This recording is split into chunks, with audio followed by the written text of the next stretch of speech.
this is our device. We call it Occucane. Basically, it's a device to empower deafblind people as well as visually impaired people through a device that helps to allow them to navigate in a familiar and yet similar manner, which is by using a cane, which we have augmented to make it easier to have for them to have a sense of their surroundings, while also reducing some like the inconveniences of traditional canes, as well as increasing safety. The visually impaired have relied on canes since the beginning of time. These are sticks. They're really simple devices and they don't fail. And there are better alternatives to a cane, right? We've had modern technology for a while, and research to be hard at work trying to produce something that's better than a cane. The problem is these alternatives are slow, for the run of slow, partly because of that reliability issue I just mentioned. And some of these things can be really expensive, and that might actually end up amplifying economic disparities for people that rely on disability income. Our cane is actually pretty simple. It's a traditional analog cane with a device that we developed called Occucane Smart, which has 13.1 feet of maximum range and gives people, similar to your car's radar backup sensor, a logarithmic expression of how far the nearest object is in front of you.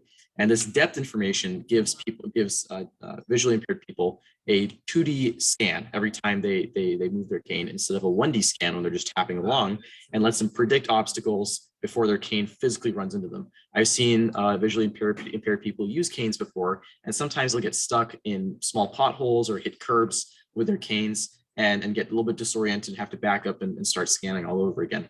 And so Occucane Smart would preempt some of these issues. So $600 is what the alternative canes would cost, but our cane augmentation only costs $15, which is $5 for the sensor, $4 for the haptic motor, and $5 for the microcontroller. And Drew will talk a bit more about the details of the technology. Our microcontroller runs C++ with Arduino, and that takes a logarithm and does a little bit of math to give the users a good scale.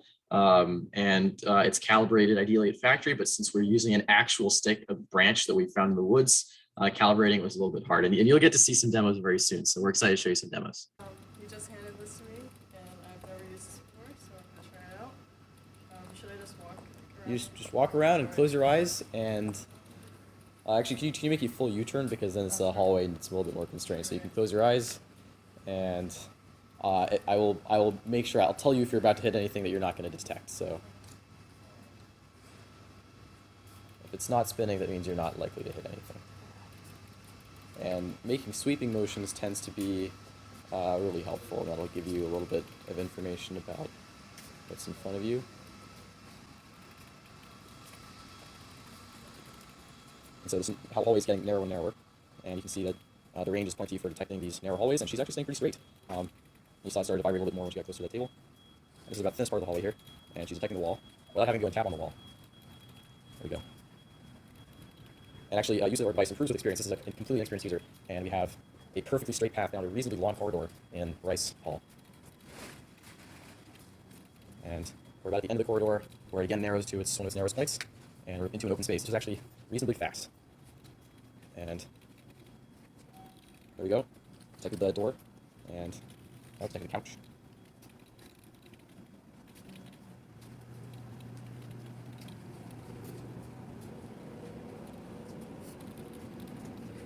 And detected me briefly there.